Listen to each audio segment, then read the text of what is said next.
Assalamualaikum warahmatullahi wabarakatuh. Baik, kita lanjutkan materinya. Pada kesempatan kali ini kita akan membahas mengenai pengembangan agile atau pengembangan cepat atau lincah. Ini memang istilah ini agile ini bisa diartikan cepat atau lincah. Yang dimaksud cepat atau lincah nanti itu kaitannya dengan pengembangan rekayasa perangkat lunak yang nanti akan kita bahas pada pertemuan kali ini.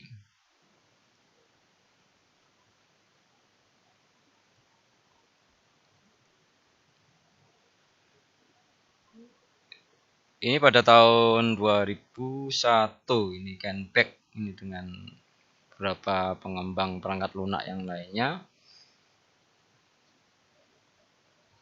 itu menandatangani yang dinamakan manifesto untuk pengembangan perangkat lunak agile.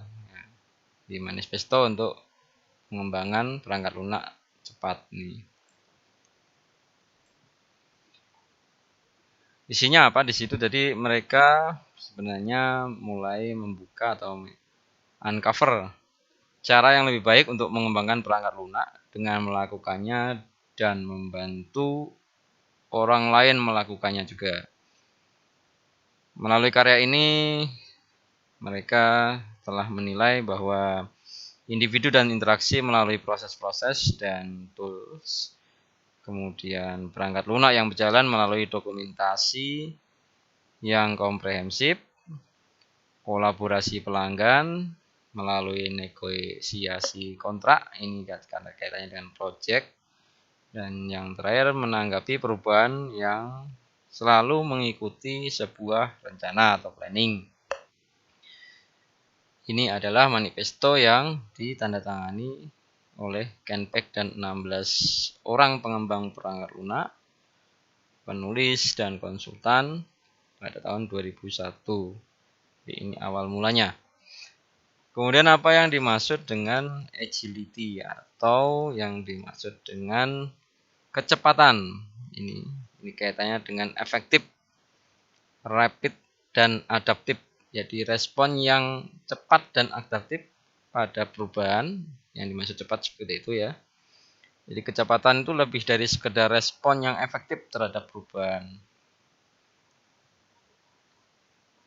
Kemudian hal tersebut sebenarnya bisa mendorong terbentuknya struktur tim perangkat lunak dan mendorong tercapainya sikap yang menjadikan ini ya, komunikasi yang efektif di antara semua stakeholder, yaitu anggota tim perangkat lunak, antar pakar teknologi dan pelaku bisnis, dan juga di antara rekayasawan perangkat lunak dan manajer-manajer. Juga menggambarkan apa yang diinginkan oleh pelanggan pada sebuah tim dan mengorganisasikan tim tersebut sehingga bisa mengendalikan performa dari kerja masing-masing tim tersebut ya. Itu yang dimaksud dengan agility atau cepat ya. Jadi intinya secara cepat pengembangan atau pendistribusian ya, sebuah perangkat lunak itu harus dilakukan secara cepat dengan tetap menggunakan ini ya, beberapa poin yang di atas ini. Berikut ini adalah gambar dari sebuah kemajuan jadwal pengembangan yang kaitannya dengan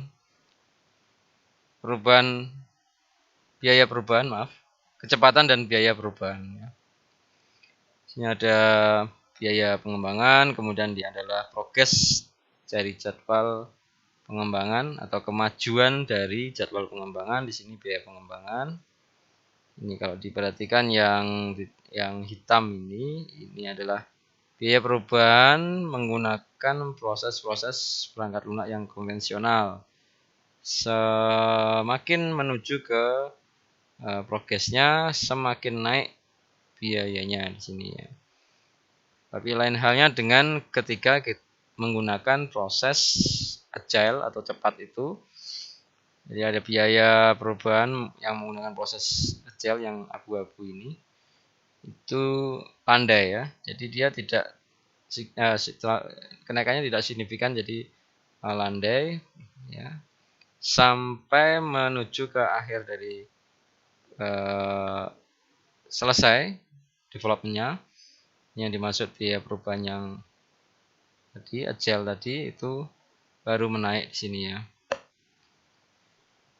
Dan yang titik-titik ini adalah biaya perubahan yang ideal, yang ideal ini ya, yang menggunakan proses cepat. Ini yang ideal sebenarnya harusnya titik-titik seperti ini. Jadi tetap konsisten biayanya.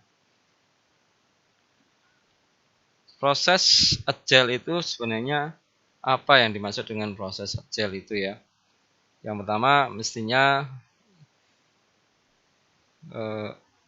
karena kaitannya dengan customer, itu sebenarnya juga dikendalikan dengan deskripsi dari customer atau pelanggan, apa yang dibutuhkan sebenarnya, apa yang dibutuhkan. Jadi sebenarnya kita sulit memprediksi terlebih dahulu kebutuhan-kebutuhan perangkat lunak mana yang akan bertahan dan kebutuhan-kebutuhan perangkat lunak mana yang akan berubah. Jadi sama sulitnya dengan memprediksi bagaimana prioritas pelanggan akan berubah seiring dengan majunya proyek perangkat lunak ini. Jadi ini yang tidak terprediksi ya. Ada beberapa ya, mengenali beberapa dari keinginan customer ya.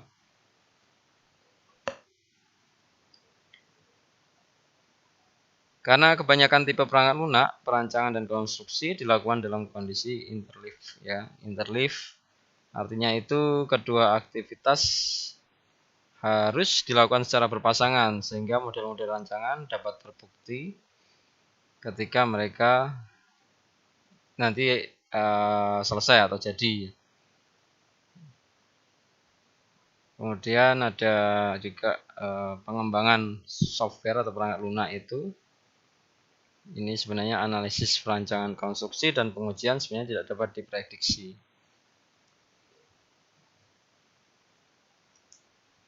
Jadi proses perangkat lunak yang cepat memang harus beradaptasi secara meningkat. Untuk itu memang dibutuhkan umpan balik yang datang dari para pelanggan, ya, para customer, sehingga umpan balik tersebut bisa dijadikan sebagai nanti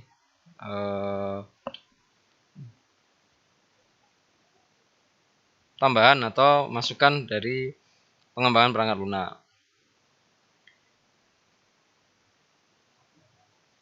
Peningkatan perangkat lunak itu sendiri sebenarnya juga nantinya, maksudnya yang dimaksud di sini adalah prototipe perangkat lunak yang dapat dieksekusi atau mungkin bentuk tertentu dari sistem operasional itu harus diantarkan atau didelivery pada customer dalam waktu yang cukup singkat, sehingga nanti proses-proses adaptasi bisa berjalan seiring dengan perubahan.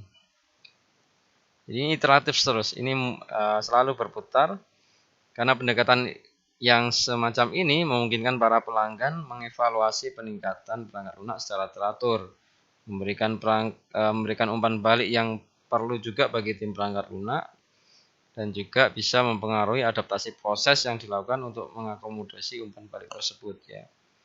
Jadi increment pengembangan ini ya, beradaptasi pada perubahan yang terjadi.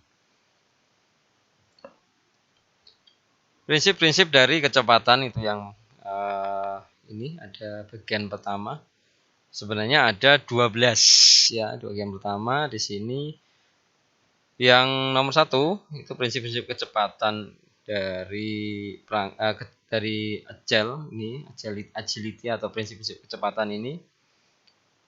Ini sebenarnya ditujukan bagi yang memang ingin mencapai kecepatan dalam pengembangan perangkat lunak. Apa saja prinsip-prinsipnya di situ? Yang pertama nomor 1 ini disebutkan di situ prioritas yang tertinggi adalah memuaskan customer melalui delivery atau pengantaran perangkat lunak dalam waktu yang lebih awal dan dalam waktu yang berkesinambungan. Kemudian yang kedua itu welcome menyambut atau ya dia menyambut kebutuhan-kebutuhan yang berubah-ubah atau dia welcome terhadap kebutuhan-kebutuhan yang berubah-ubah, bahkan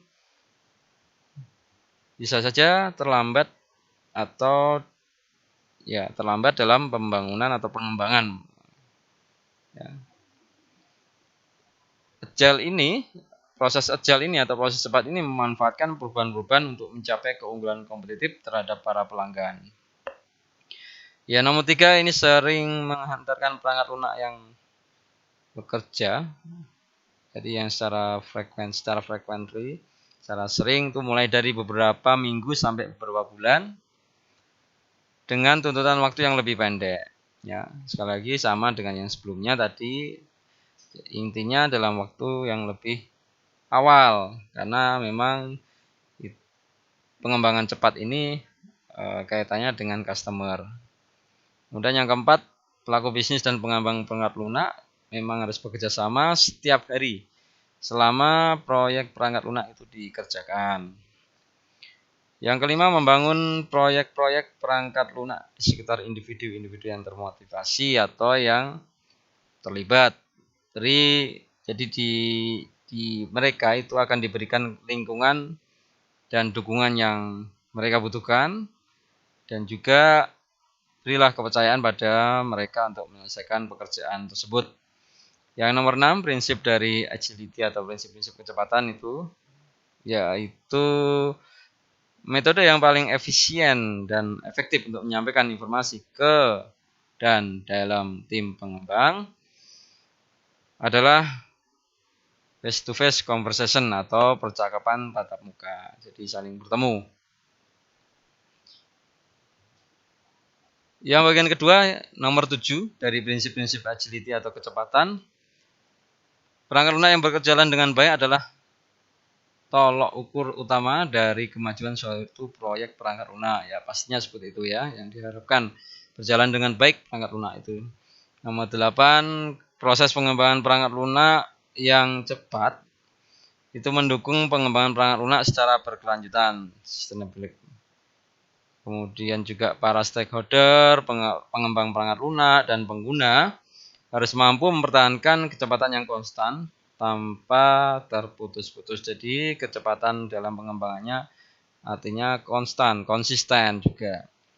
Yang kesembilan, perhatian yang terus-menerus mengenai keunggulan teknis dan perencanaan yang baik dapat meningkatkan kecepatan pengembangan perangkat lunak. Jadi karena adanya fokus atau monitoring yang terus-menerus terhadap teknis dan perencanaan yang baik itu bisa meningkatkan kecepatan pengembangan perangkat lunak.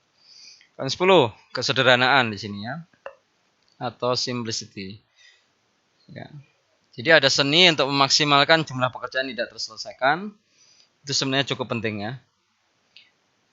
Jadi bagaimana kita bisa memaksimalkan jumlah pekerjaan yang tidak terselesaikan menjadi terselesaikan. Yang 11, ini arsitektur yang baik ya. Persyaratan dan rancangan perangkat lunak yang terbaik itu muncul dari tim perangkat lunak yang mengatur dirinya secara mandiri. Dan yang terakhir di sini ada pada interval waktu yang teratur. Prinsip-prinsip agility ini, tim perangkat lunak itu mencerminkan keadaan bagaimana caranya mereka menjadi lebih efektif lalu menyesuaikan dengan perilakunya mereka masing-masing. Jadi dia harus mengikuti cara kerja dari tim perangkat lunaknya. Itu adalah prinsip-prinsip agility yang ada 12.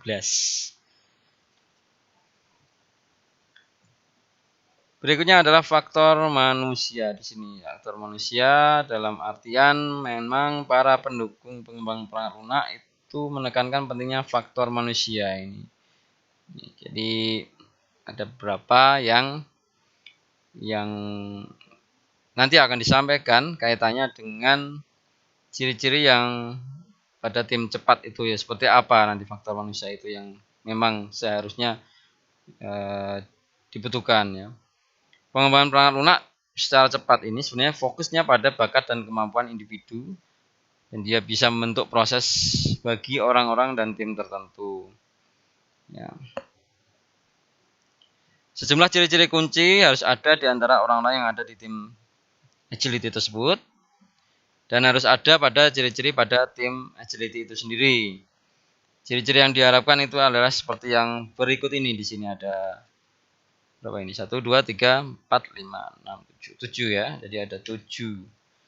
Yang pertama kompetensi. Pastinya itu sangat dibutuhkan dalam pengembangan perangkat lunak serta rekayasa perangkat lunak ini ya.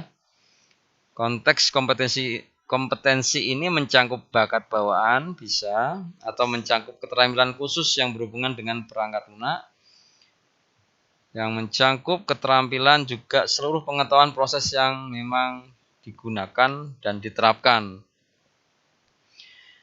Jadi keterampilan dan pengetahuan proses itu sebenarnya dapat dan harus diajarkan pada semua orang yang bekerja sebagai anggota tim agility ini ya. Saya menyebutnya tim agility aja ya, karena tim cepat kurang familiar nanti. Kemudian yang kedua ada fokus bersama ini ya. Fokus bersama tim agile ini ya. Fokus bersama ini ya. Jadi mesti anggota tim itu memiliki kecerdasan yang memungkinkan dapat melakukan tugas yang berbeda-beda, juga punya keterampilan yang berbeda-beda pula untuk sebuah buah proyek perangkat lunak. Tapi semuanya sebenarnya dasarnya harus dipusatkan pada satu tujuan di sini ya. Fokus ini ya. Untuk meningkatkan kualitas perangkat lunak yang akan diberikan pada para pelanggan dalam jangka waktu yang dijanjikan. Bagaimana caranya? Di situ tim juga akan fokus pada adaptasi-adaptasi baik itu kecil atau besar yang berkelanjutan dan akan menyesuaikan proses perangkat lunak dengan kebutuhan tim perangkat lunak. Yang ketiga kolaborasi. Di sini karena tim ya pastinya ada kolaborasi. Rekayasa perangkat lunak ini ya, kalau berbicara tanpa memperhatikan prosesnya ya, sesungguhnya adalah tentang penilaian, analisis, dan penggunaan informasi yang dikomunikasikan kepada dan di antara anggota-anggota tim perangkat lunak itu sendiri. Tentang pembuatan informasi yang membantu semua stakeholder untuk memahami kerja tim. Dan tentang bagaimana caranya membangun atau mengembangkan informasi-informasi, baik itu perangkat lunak komputer atau basis data yang relevan, yang bisa memberikan nilai bisnis tertentu bagi para pelanggan. Untuk itu anggota tim ini harus saling bekerja sama dengan para stakeholder lainnya, kolaborasi. Berikutnya kemampuan pengambilan keputusan, decision making ability. Jadi setiap tim perangkat lunak yang baik itu ya di dalamnya pasti masuk dalam yang dinamakan tim agile tadi. Itu harus dimungkinkan memiliki kebebasan mengendalikan keputusannya sendiri. Jadi harus diberi otonomi secukupnya ya. Otoritas pengambilan keputusan untuk isu-isu proyek maupun isu-isu yang berkaitan dengan masalah-masalah teknis ya. Jadi harus punya kemampuan pengambilan keputusan.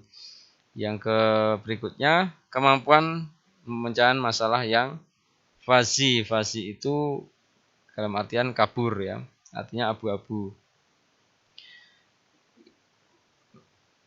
Seorang manajer perangkat lunak memang harus menyadari bahwa tim agile yang nanti akan tetap harus berhadapan dengan ambiguitas atau semacam ambigu, itu pasti akan diterpa perubahan-perubahan yang harus diadaptasinya. Jadi akan dihadapkan pada itu. Jadi artinya ini tim perangkat lunak itu harus menerima kenyataan bahwa masalah yang mereka selesaikan hari ini mungkin bukan masalah yang perlu diselesaikan besok. Akan tetapi dari aktivitas pemecahan masalah tersebut itu bisa bermanfaat bagi tim perangkat lunak saat nantinya mereka melakukan tugas-tugas yang lainnya. Saling percaya dan menghormati, mutual trust and respect. Jadi harus menjadi seperti apa yang disebut solid ya, tim yang solid ini ya. Tim yang solid ini menunjukkan kepercayaan dan penghargaan yang diperlukan untuk menjadikan mereka begitu kuat dan rapat hingga keseluruhan merupakan bagian yang lebih besar daripada kumpulan bagian-bagian kecil itu dari kata seorang ahli. Dan yang terakhir pengorganisasian diri ini atau self organisasi. Pengorganisasian diri ini menyeratkan 3 hal penting seperti berikut.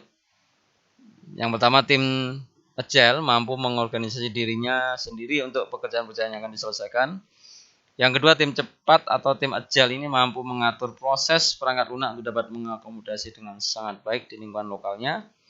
Dan yang ketiga, tim agile ini mampu mengatur jadwal kerja untuk mencapai delivery perangkat lunak kepada para pelanggan dengan cara yang baik juga. Itu dari faktor manusia. Ada beberapa yang memang harus dimiliki oleh tim pengembang perangkat lunak atau tim agile yang tadi sudah disebutkan. Untuk menggambarkan proses perangkat lunak yang cepat ini sedikit lebih rinci atau yang pengembangan agile ini ada ulasan yang ringkas mengenai pemrograman extreme programming. Jadi ini adalah pendekatan yang paling banyak digunakan untuk pengembangan perangkat lunak agile, secara agile atau secara cepat. Ya. Apa saja di situ? Nanti yang pertama ada planning atau perencanaan pastinya ya. Ada perencanaan ini ya, perencanaan proses-proses XP atau extreme programming itu yang disingkat dengan XP.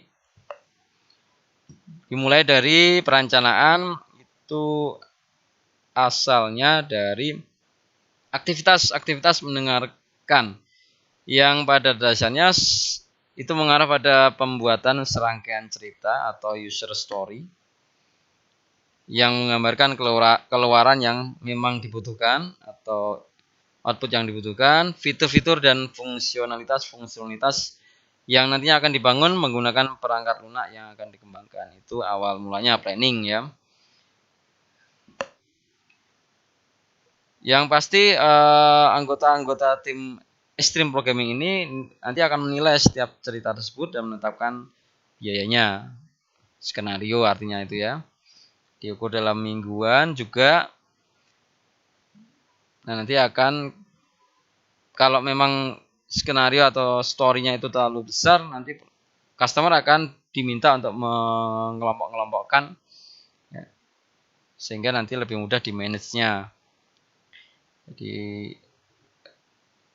untuk memudahkan perhitungan biayanya juga nanti ya.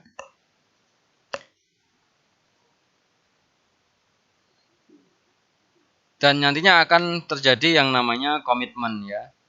Jadi sebuah komitmen akan dibuat pada saat tanggal penetapan penyampaian perangkat lunak tersebut ya.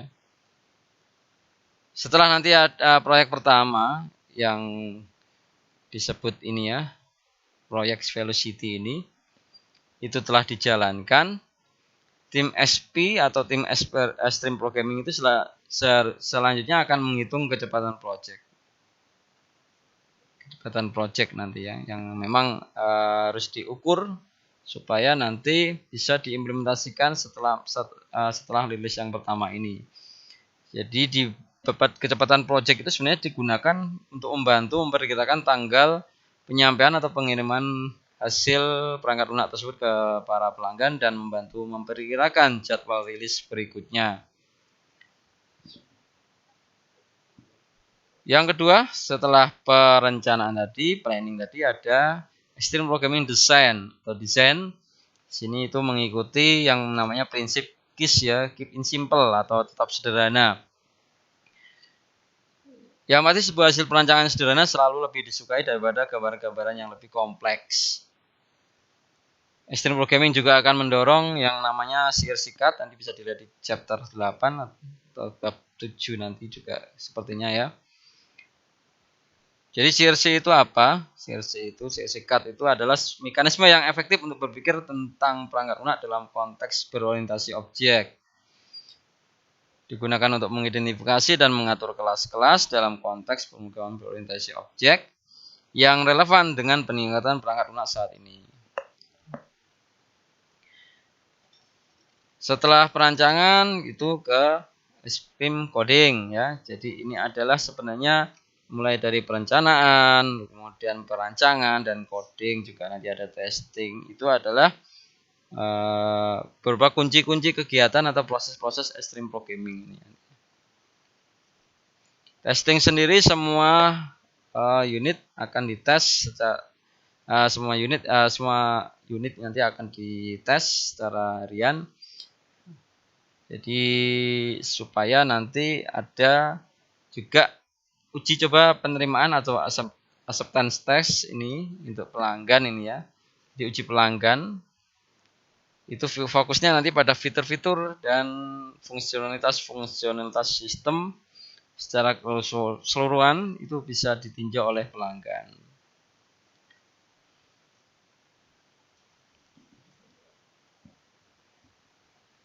Ini adalah gambar dari extreme programming seperti ini. Jadi ada proses pemrograman ekstrim atau extreme programming ini. Mulai dari planning di sini.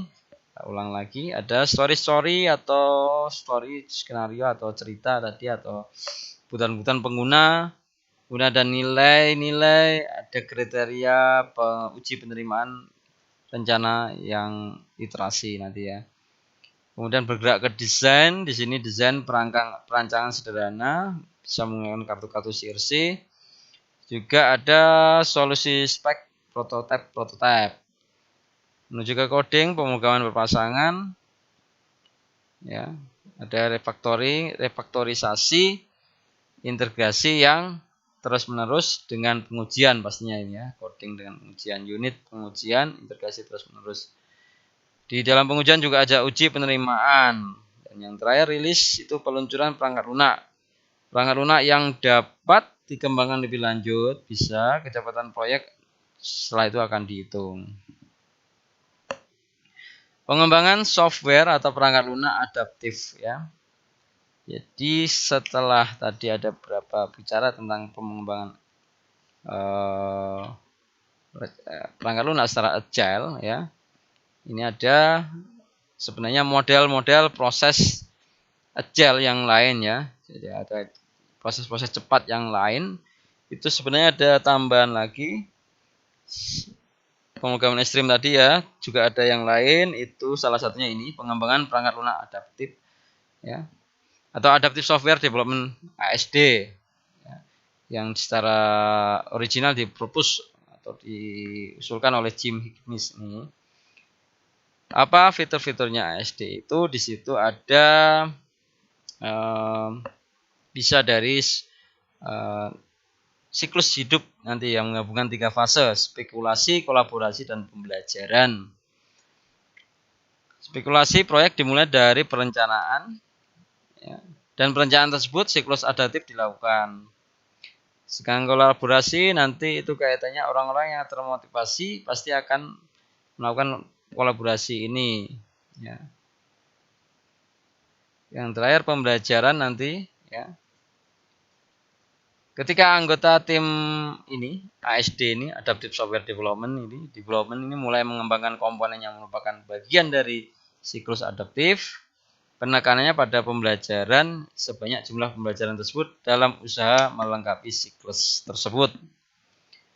Ini gambar dari pengembangan software atau perangkat lunak adaptif.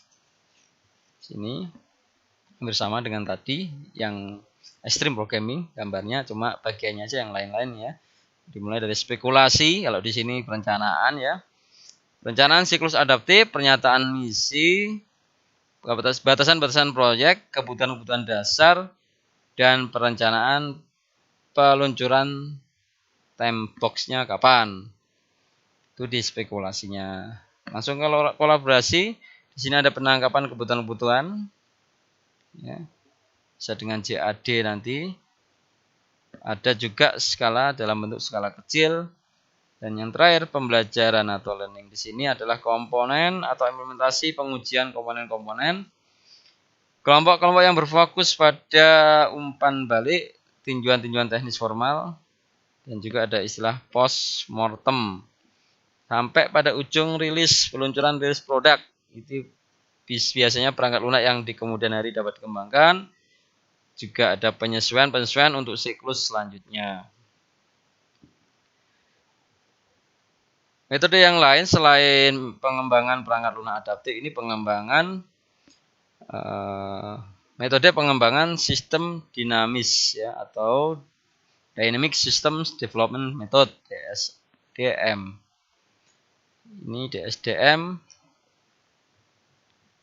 merupakan sebuah pendekatan pengembangan perangkat lunak cepat atau agile yang menyediakan kerangka kerja untuk membangun dan memelihara sistem atau perangkat lunak yang memenuhi batasan waktu yang ketat melalui penggunaan prototipe yang secara perlahan ditambahi dan diperluas, yang namanya incremental prototype dalam lingkungan proyek yang ada pengendaliannya. Falsafah ini sebenarnya dari seorang ahli juga ya. Sama sebenarnya dengan SP, Extreme Programming atau mungkin ASD, ada 9 prinsip panduan ya, ada panduan. Ada 9 ya. Nanti bisa dimulai dari misalnya ada mengenai user itu sendiri, kemudian timnya dan fokusnya ya. Bisa dilewat ini ya. Gambarnya semacam ini ya, dinamis soalnya dari masing-masing tahapan ini dia bisa dinamis. Metode yang berikutnya, metode yang pengembangan cepat yang lainnya, ini ada metode yang dinamakan Scrum ini ya, pengembangan oleh orang banyak, istilahnya Scrum. Jadi Scrum itu dipropose atau diusulkan oleh Schwaber dan Bedle ya. Prinsip-prinsip Scrum sebenarnya konsisten dengan manifesto yang tadi ditandatangani itu dan digunakan untuk memandu kegiatan pengembangan dalam suatu proses yang mencakup kegiatan kerangka kerja seperti kebutuhan, analisis, perancangan, evaluasi, dan deployment atau kalau bahasa Indonesia pengantaran gitu ya. Ini gambarnya di situ ya. Mulai dari kurang begitu terlihat di sini ya. Ini sebenarnya fitur yang ditetapkan untuk sebagai pemicu nanti. Kemudian setiap 24 jam, setiap 30 hari ini bisa diisi dengan rapat atau meeting. Nanti anggota-anggota tim itu akan merespon apa yang Anda lakukan sejak pertemuan Scrum terakhir, kendala apa saja yang Anda hadapi, dan apa yang akan Anda lakukan sebelum rapat berikutnya ini ya. Yang terakhir, menghasilkan fungsionalitas baru ditunjukkan pada akhir sprintnya itu. Berikutnya adalah kristal. Ini termasuk salah satu metode pengembangan cepat. Selain tadi Scrum, ada kristal ya.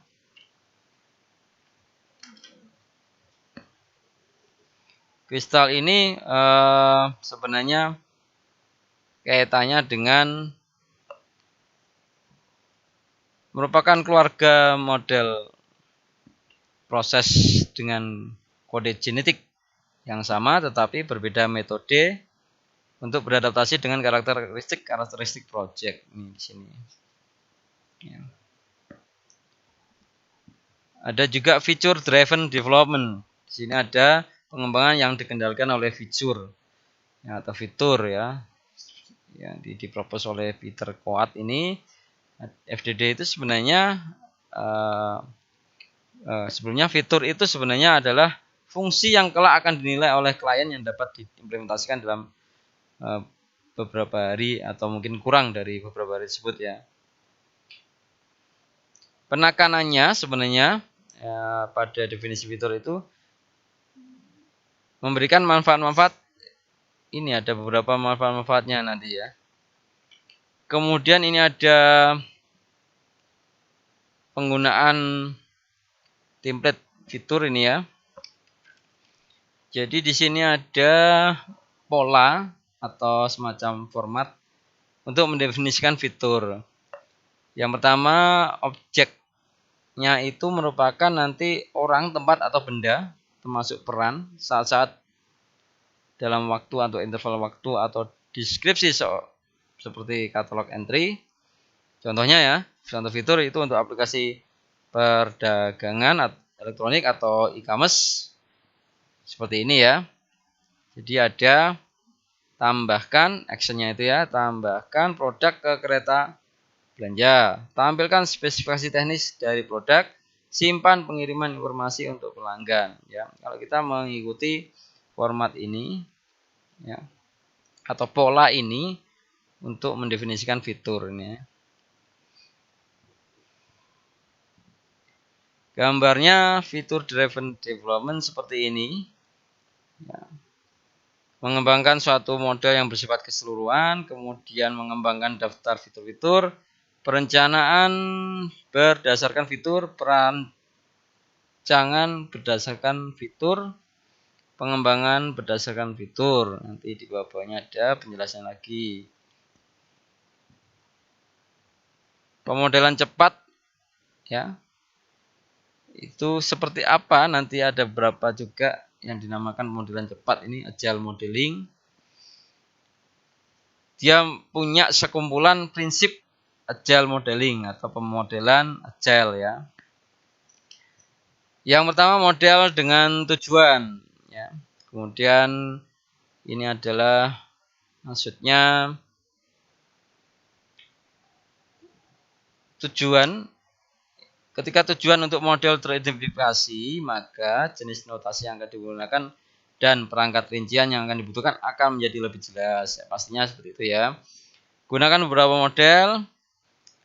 Ini digunakan untuk menjelaskan perangkat lunak. Ya, mungkin sebagian kecil sangat penting bagi sebagian besar proyek ya. Yang berikutnya travel light atau perjalanan cahaya. Jadi ini maksudnya ketika hasil kerja rekayasa perangkat lunak berjalan, jagalah model-model yang akan memberikan nilai jangka panjang dan buang sisanya. Jadi kita harus ini ya kaitannya dengan memberikan nilai menjaga model-model yang akan memberikan nilai jangka panjang. Berikutnya isi lebih penting daripada representasi. Pemodelan ini seharusnya menyampaikan informasi pada customer yang memang membutuhkan ya. Jadi ini akan sebuah model yang sempurna yang menyampaikan secara sedikit isi yang bermanfaat sama tidak beraganya dengan model dengan notasi cacat yang menyediakan isi beragam bagi para konsumennya. Jadi ini perlu ditekankan, isinya akan lebih penting daripada representasinya. Mengenai model dan alat yang digunakan untuk membuat model, ini bahasan berikutnya. Kita bisa memahami kekuatan dan kelemahan masing-masing model dan alat yang digunakan untuk menciptakannya. Dan yang terakhir, beradaptasi secara lokal. Pendekatan pemodelan harus disesuaikan dengan kebutuhan tim agile atau tim cepat. Sampai di sini yang bisa saya sampaikan, kurang lebihnya saya mohon maaf. Wallahul muwaffiq ila aqwamit thoriq. Wassalamualaikum warahmatullahi wabarakatuh.